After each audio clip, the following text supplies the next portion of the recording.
Yes, like we.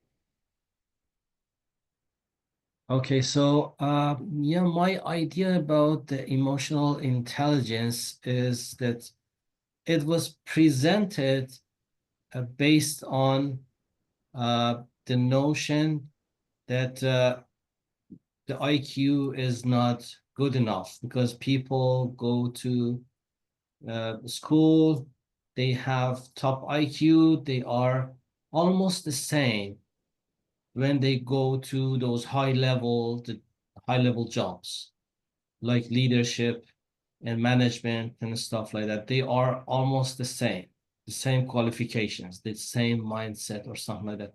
But when they go there, their progress is based on the emotional intelligence, not based on their IQ, because they start from the same level, but the way that they can relate to people, the way that they can do the leadership is totally different based on their emotional intelligence. So that idea came, and it was a paper that was published in the university, and somebody just expanded on that idea and developed that emotional intelligence as a book, and it got very popular. And it was somebody else just expanded on those concepts with some tools and techniques, and the, it is a very good thing.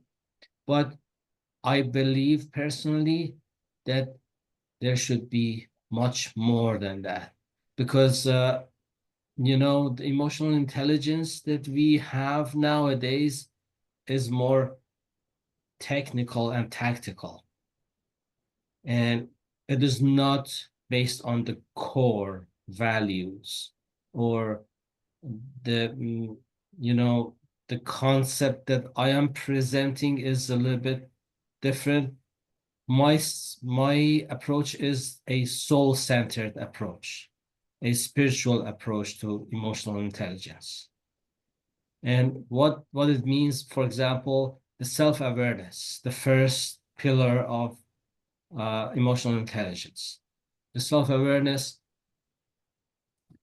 So there are a lot of concepts, but as long as we are stuck in our mind, we don't even know who we are. We have to go beyond the level of mind to be able to recognize the layers that we have. In my book, I explain about the ego. Ego is a combination of physical, emotional, and mental layers. So there are three layers that we have: physical, emotional, and mental.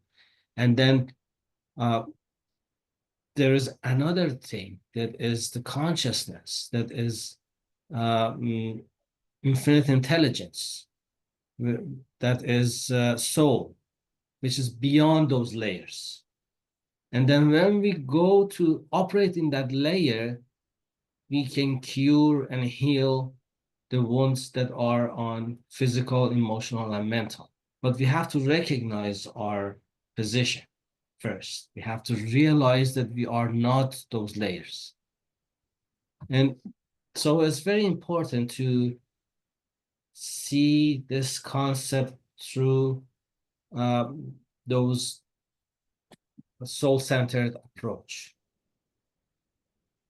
Because when we do that, we go beyond whatever that is discussed so far in the world about emotional intelligence. So somebody came up with emotional intelligence 2.0, and I just want this approach to be emotional intelligence 3.0, 3.0. So it's the next level to emotional intelligence that nobody has discussed it before. Yeah, that is great. I like how you said that it's all starts from self-awareness. Yes.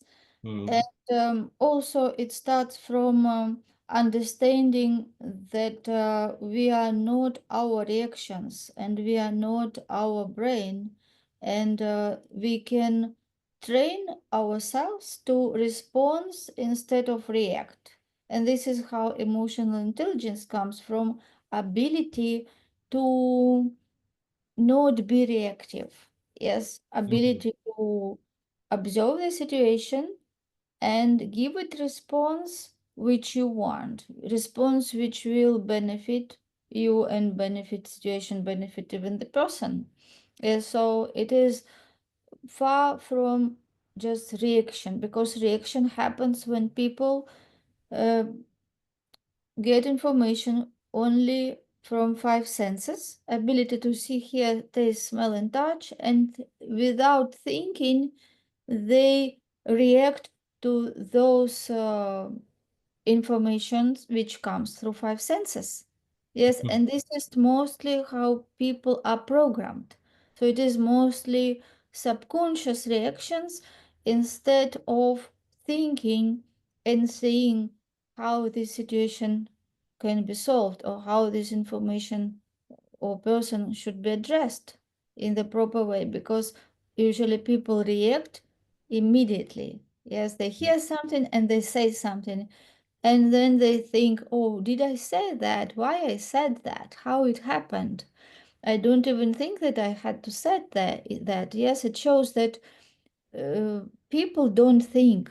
Yes, people don't think. They just act according to those subconsciously built programs automatically, and they don't even know who built those programs, because most of the way how we have been programmed, it was when we were very small, when we were infants, and in a very early age, those programs already have been built by other people, yes, who also didn't build their programs, because their programs have been built when they were infants by their parents. So if we go on and on, we don't even know who initiated those programs which now running our behaviors and our life.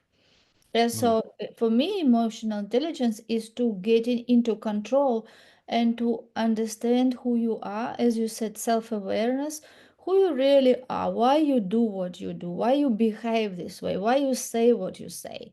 Where did it come? Did you decide that you will say that? Or it is just a program, and how to reprogram that so you can become in control of your life, of your behavior, of who you are, and you can finally decide who you want to be. That if you just run on autopilot, it means that you are not yourself, even.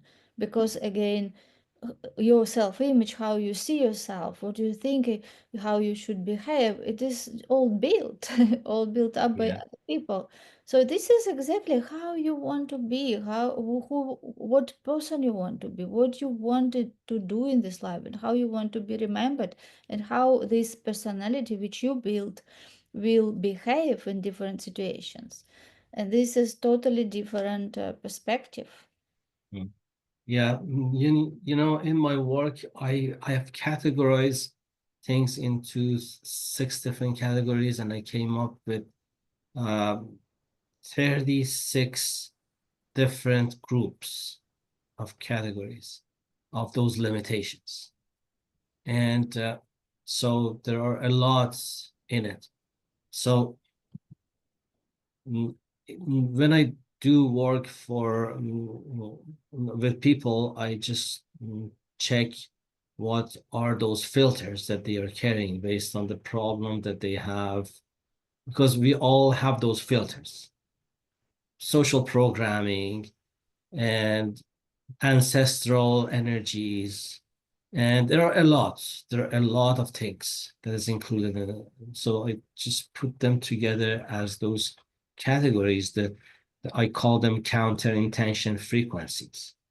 So people want to achieve something consciously, but uh, they are not able to because of those filters that they have, because of those limitations, that bonds, that ropes that are pulling them back. So the self-awareness is recognizing those layers, the filters that we carry. We all carry some filters. And recently I'm working on something to help people to recognize those. I give you an example. If you go to a website called limitbuster.com/AI, I created a report in there that people can even use AI to find their hidden limits, the things that they cannot see. They just, it's a short report, about 20 pages or less. And there are some instructions that how they can use that. They ask, because everybody has a specific goal, and we usually have a goal and then we go for it, and then we feel that we are not successful, so we repeat it again and again and again. It can be weight loss, it can be health, it can be relationship, it can be money or success or something. We have a specific goal, we go for it, but we cannot achieve that, and then we repeat that, repeat that, repeat that. So those are the indicators of those blocks that we have.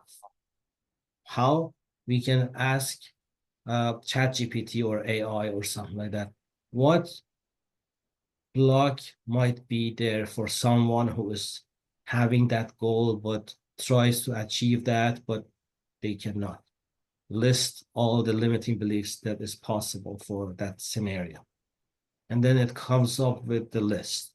And then we get another command for the emotional baggage that is related to those kind of things. And then the combination of the emotional and mental creates a pattern in our life, the repetitive pattern. We all have those repetitive patterns in our life. And then we recognize that when we see it. So we can trace it back to those trapped emotions and limiting beliefs. So I created that report and put it as an opt-in page for people, so they come to my mailing list. And then I have an offer page after that people can just go through it. So if you go to limitbuster.com, my offer, my main offer is there. So they can just get familiar with those concepts, that there is a glass ceiling on top of everybody's head.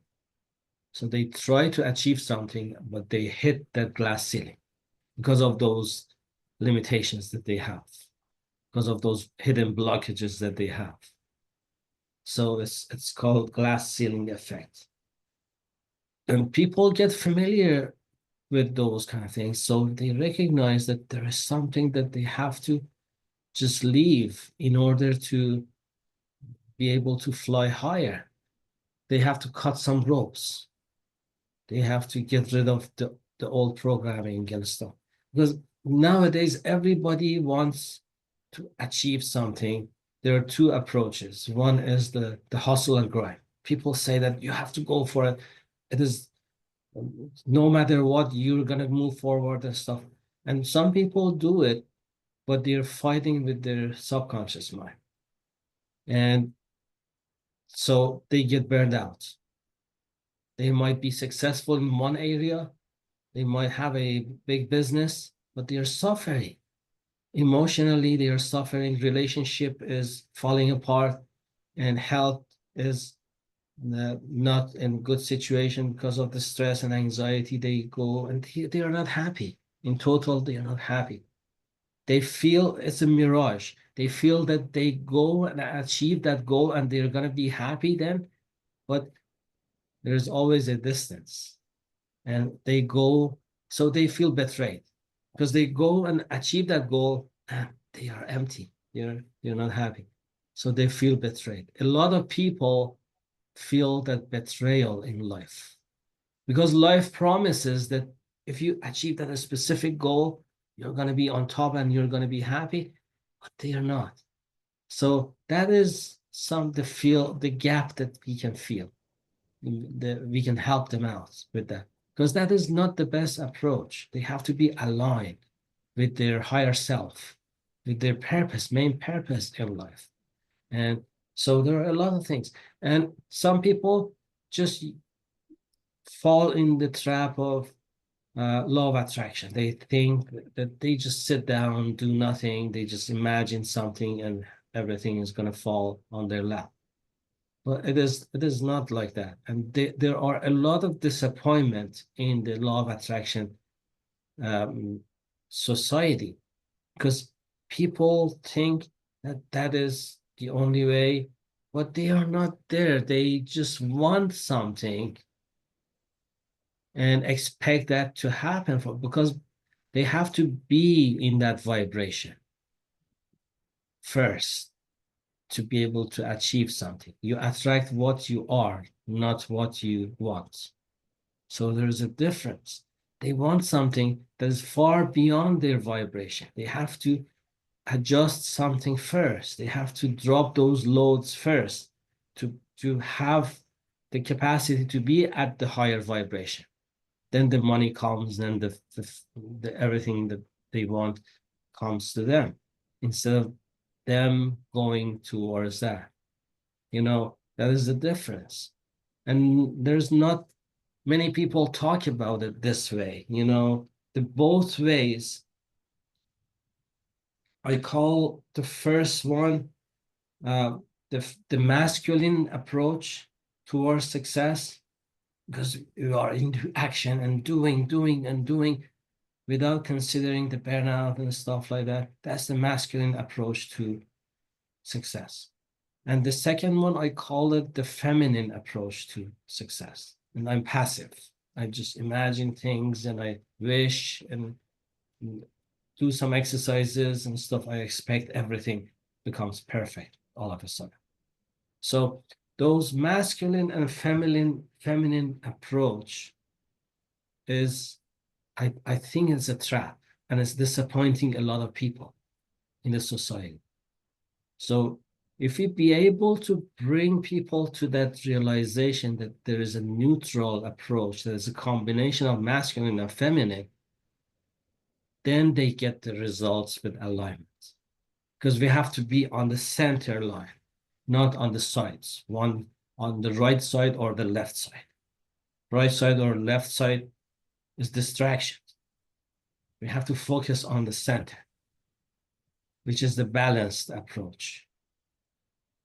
And that is my goal in life, to help people to get familiar with those concepts so they can improve their life, without the burnout, without the disappointment, without any other side effects that they might receive. Because a lot of people just want to have something, but that wanting itself is one of those 36 counterintention frequencies, want and need. Both of them are in a category that is one of those counterintention frequencies. When you want something, when you need something, you're not going to get there. You have to be something. So yeah, it is a lot. And that is just a self-awareness. For self-regulation part, which is the second part, that is what you were talking about, the uh, automatic response that we usually have for things. We have to replace it with instead of reacting automatically, we have to respond with love and consciousness, the higher consciousness.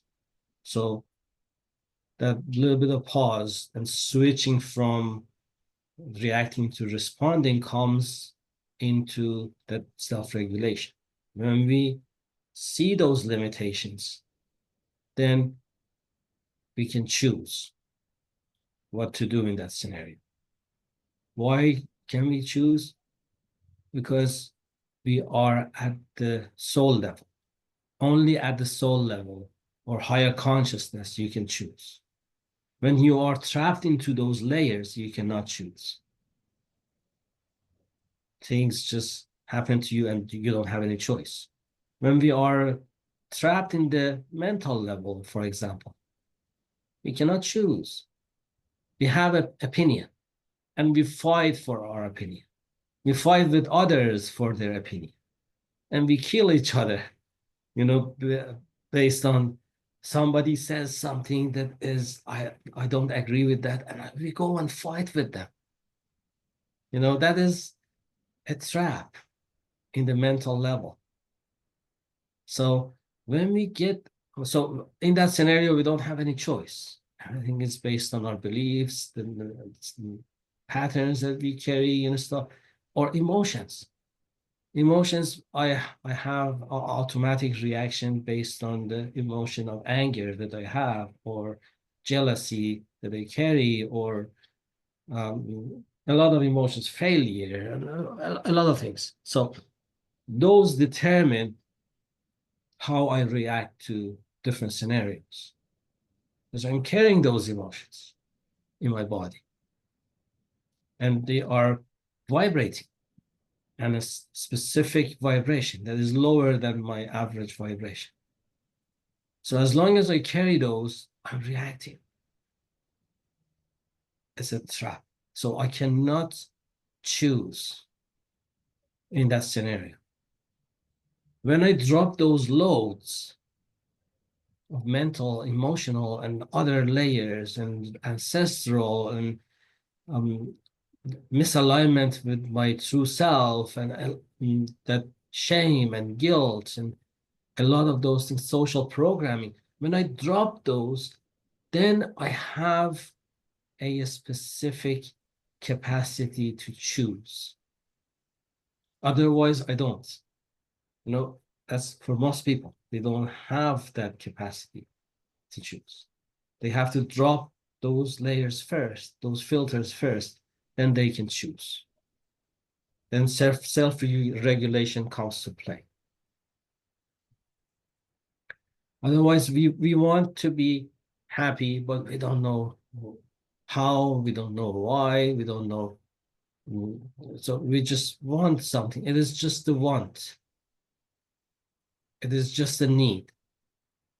And we never get there because with want and need, we're not going to get anywhere. You have to be that person. You have to become. That's the art of becoming. You know, when you raise your vibration, vibration is very simple, you know. It is the different states. We have ice, we have water, and we have steam.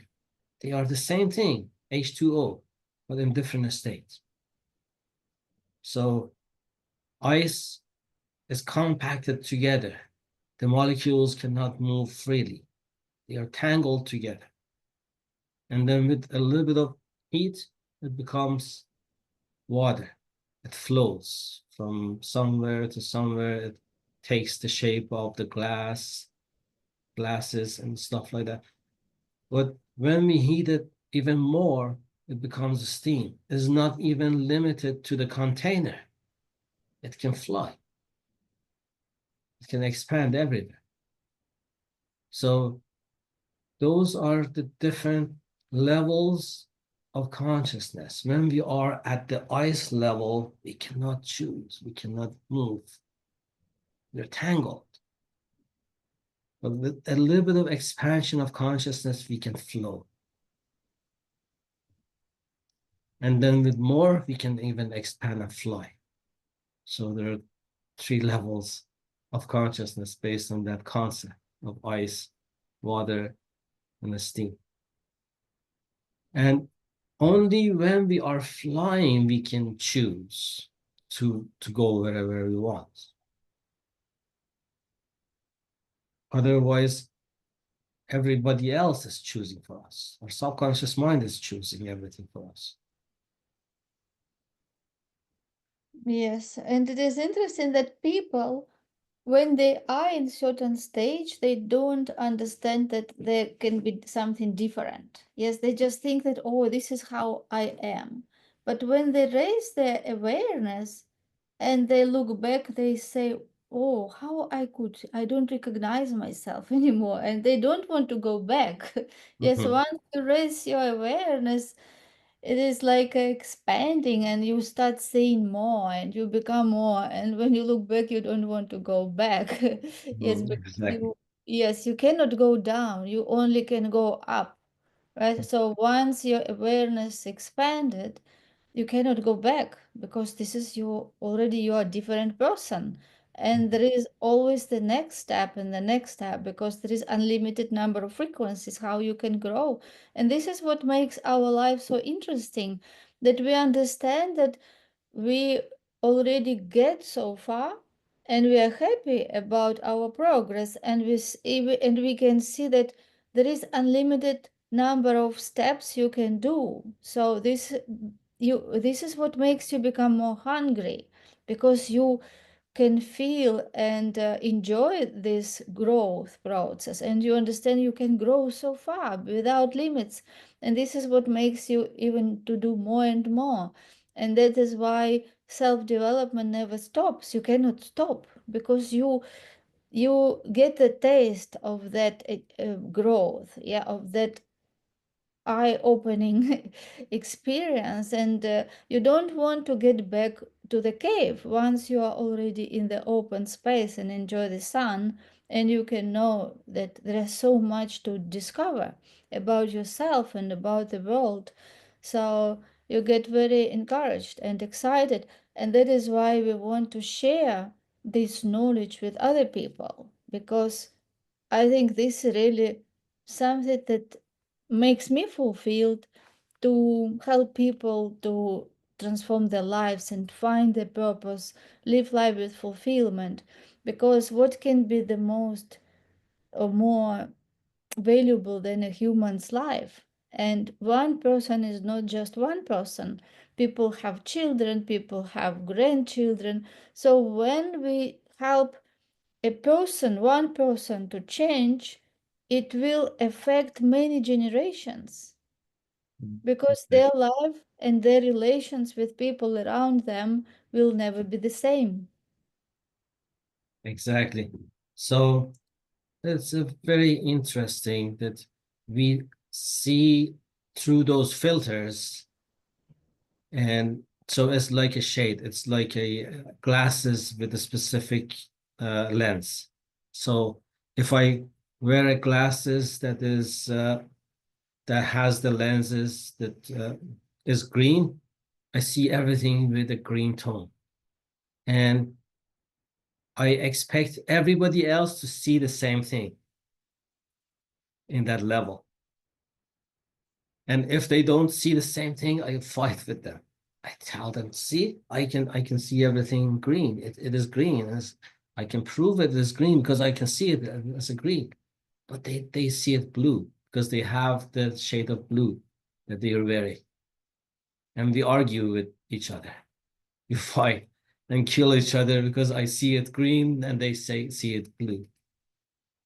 But when we remove those lenses, we notice that it is beyond green and blue, different colors, unlimited colors are there. It's not just a specific color that I used to see. And then we can relate to people. When we remove those, because we had that experience before, we can have that kind of compassion. One of the pillars of emotional intelligence is empathy. Empathy is understanding others. Because we remove those lenses and we used to wear them, we understand that they are wearing those lenses, that they are seeing and deciding and acting based on those lenses. So when we understand them, we don't preach them, we just help them out to remove those lenses. So we can show them the different aspects of things that they were never thinking about because they were wearing those lenses.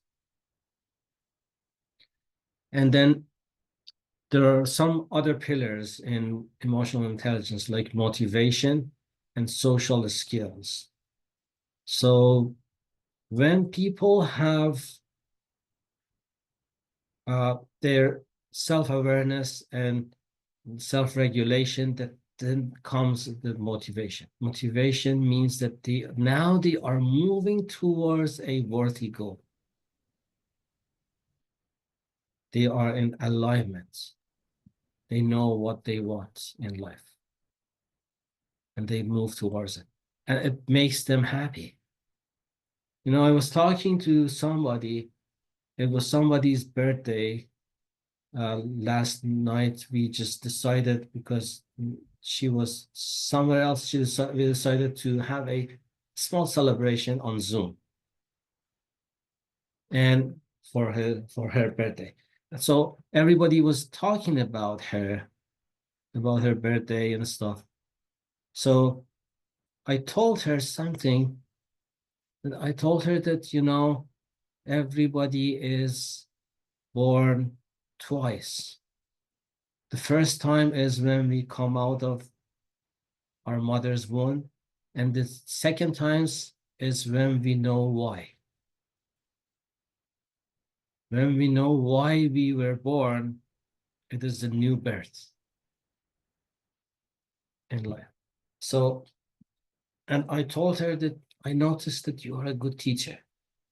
I've been in your classes and you spend 4 hours and you are full of energy.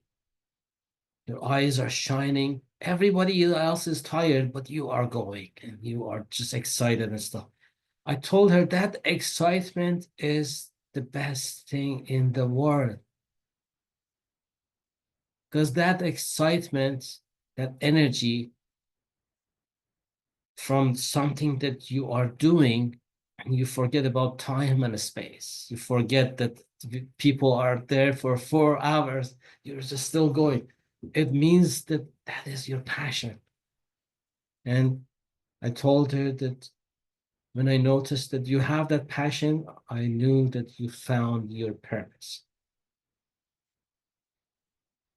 So when people have that kind of moments, they have enough energy to just proceed in any situation. That gives them the motivation. In my book, I talk about two kind of driving forces. One is motivation and energy, and one is activation energy. Activation energy is the initial uh, movement that we need, the initial energy, because usually we are in the standstill situation. We need some extra energy to start to move towards something. Activation energy, for example, two chemical uh, mediums that want to combine with each other, they need an extra energy to be able to just have a chemical bond with each other. That is called, even in science, it is called activation energy. And it's hundreds of times more energy than they need to proceed. For example, a rocket ship wants to be launched from the Earth. Most of the fuel is consumed when it wants to just start to move from the Earth and go to the space. When it is in a space, it's a smooth ride, doesn't need much energy. But when it is getting off the ground, the most of the energy is consumed in there.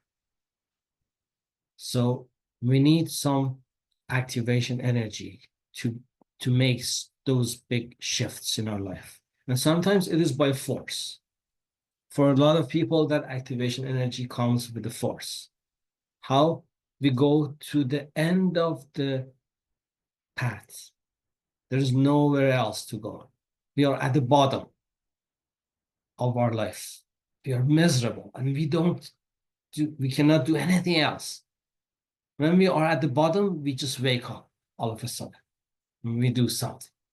So that is activation energy. Because we fall down, a free fall, fall down, down, down, and then we hit the ground. There's nowhere else to go to fall. And that creates an activation energy. We just stand up and say, no, I don't want this life. I just want to be better. So we make a decision in that moment, and it comes with activation energy. And then we are motivated. We go with that boost of energy, we go and proceed and change the direction of our life. And the other pillar that we have after empathy is social skills. Social skills is when we remove those layers, we can connect with people. We can see them eye to eye, not through those layers. Because when I go out and start seeing people, it is their physical layer, their appearance, and I judge. They are wearing this, they are fat, they are tall, they're this, they're that. So I start judging them based on their physical appearance. Or I start judging them based on their emotions. That person is angry. One time I see that person gets mad, and next time I have that image that he is angry or she is an angry person. Maybe it is changed, but I still see him or her as an angry person. So based on their reactions, based on their emotions, I start judging people. Or based on their beliefs, their opinions. Somebody gives me an opinion, political opinion, or social opinion, whatever, and I start reacting to that person, judging them. So those are the layers. But what if I see that person eye to eye? Something magical happens. I penetrate through those layers right into his or her heart, where the soul, that is the seat of soul. And then I can connect with that person. So that is social skills, not judging people based on their appearance, their opinion, or their emotions. Connecting with genuine connection and curiosity. But I have to do that process for myself first. So there is an exercise. I go and I stand in front of the mirror and I say, I love you. But if I do that, the problem is I'm still watching myself through those lenses. So I say I love you to myself in front of the mirror, and I'm looking at my body and shaming my body and why I'm fat, why I'm this, that kind of my skin is not the way that I'd like and stuff. So I start judging myself, or I say I love you to myself in front of the mirror, and I remember that I have a lot of guilt carrying, and I cannot say that again. So it is not the best practice. The best practice is that you stand in front of the mirror and look at yourself through your eyes. Then when you say, I love you, that is penetrating into your own heart. Your identity, true identity, comes to the surface, not the layers. So if I look at myself on the appearance, I cannot do that. I have to do it through my eyes. So I stand in front of the mirror, look straight into my eyes, then I say, I love you. Then I'm pumped because that energy is coming out, the energy of true self. And that then I can go to other people and do the same thing for them. I look at their eyes, not the layers. And then you can enhance people. You can improve their estate with that exercise. You just tell them, I love you through the eyes. And then they feel it. It is not that difficult, but we have to know where we are. We have to know exactly who we are. What is our purpose in here? What we are doing in here? We're gonna have to go beyond all those layers, and then we can impact a lot of people. There's like a light bulb that is on. Everywhere you go, you carry that light.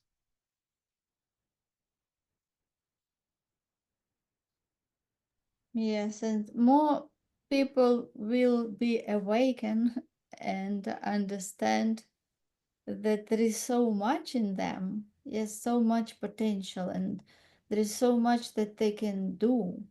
And what holds them back is just sometimes maybe just 2 millimeters. If they are not even too far from achieving their big dreams. And what holds them back is just not knowing how precious they are and how big potential they have.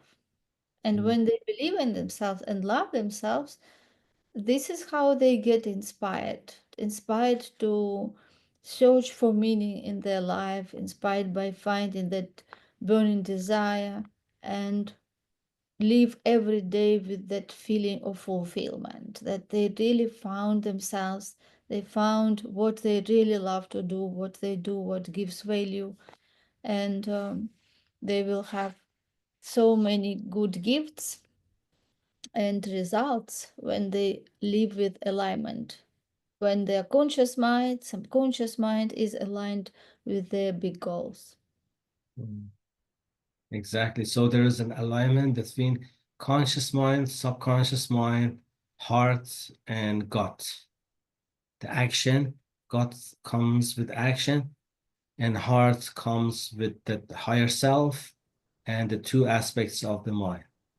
So superconscious, subconscious, conscious, and the action, when they are all aligned, then we are moving forward with joy and ease instead of hustle and grind and burnout.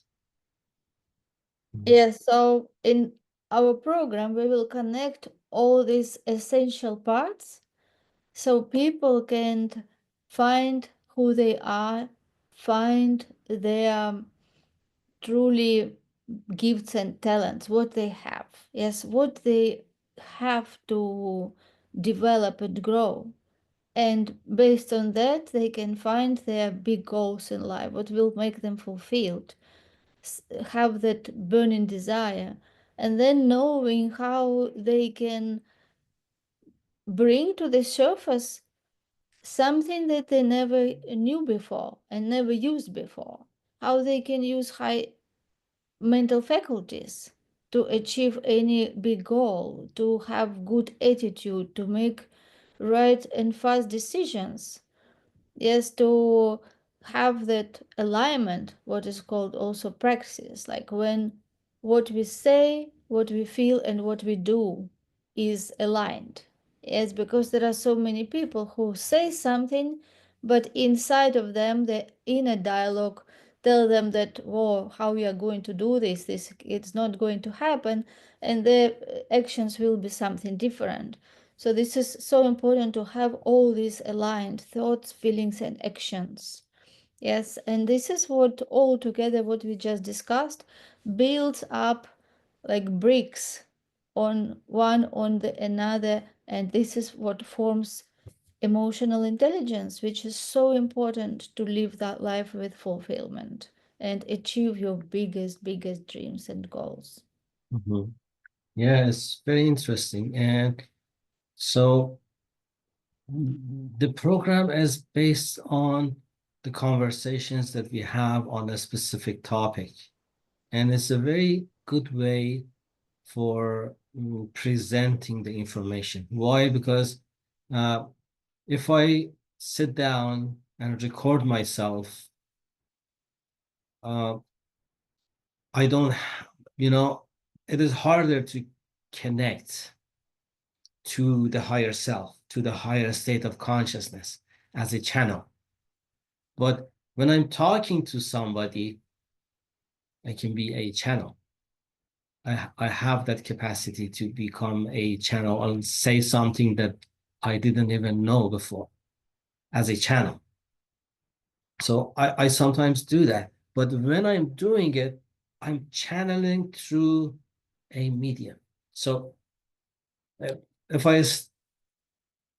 if I do it all by myself, it is harder.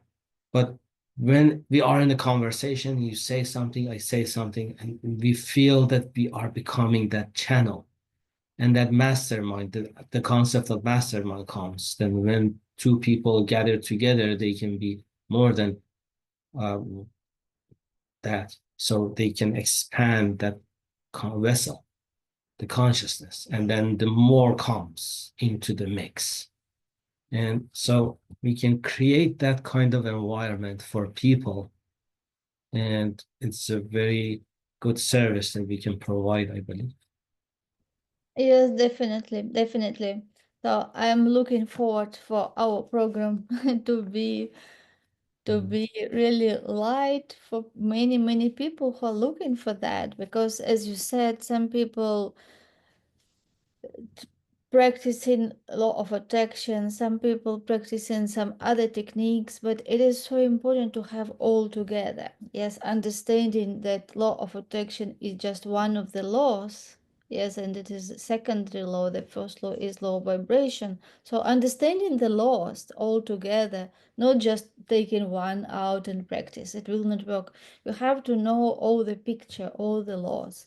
Also, understanding power of high mental faculties such as imagination, for example, or will, or perception, or for example, intuition. Yes, that we said. Everything is important, and when we learn about all of the ingredients, it is like a mosaic. Yes, it is like logo. Like everything, when it is separately, you don't have picture. But when you combine and bring to the all the pieces and put them on the right places, this is how you can see the whole picture. And this is how that aha moment happens, that wow, now I understood myself. Now I understand what I want in life. Now I understand what potential I have. Now I understand how I control my thoughts and how I can bring my talents and gifts. And this is how everything becomes your real life. And life becomes a really very happy journey, because happiness starts from you. And when you get answers to your questions and have all these pieces together and you have that clear vision, this is how you become happy, because you understand that it is you and everything is already in you, and what you just have to do is just put all the things in the right orders, and then you have that big power and energy and enthusiasm and excitement to move forward and achieve your biggest dreams. Exactly. So I'm so excited about whatever we are doing in here. And then what we can do is that I come up with different modules and then I send it to you, and then we can come up with some questions and answers based on those. And then so every time that we gather together, we can tackle one of those modules based on the questions and answers. Yeah, so there will be modules that people can watch, and also there will be some homework every week for each of module, because we have to create new habits, new rituals. Yes, Yeah. Yeah. and yes, so this will be amazing program that I'm looking for. Okay. Very good. Very good. And I have to just send you my book as well. So mm, I I have an audio version of my book on my website. I'm just gonna send the link to you so you can listen to it and get some idea about uh, mm, things that I've done in the past. And then that offer that I have, um, limitbuster.com. If you go to limitbuster.com, there is something. So we can just examine this to just understand more how I do the things. And then yeah, when we discuss those kind of things, the details, that we know more about the ways that we can help others, that other people. Yeah, definitely. Definitely. Let's do that. Okay, very good. So good to talk to you, and we can arrange for next meeting the same time next week. What do you think? Yes. Mm-hmm. Okay, Yeah. sure. Yeah. So Very good. see you next Tuesday. Sure. Okay, bye for now. Bye.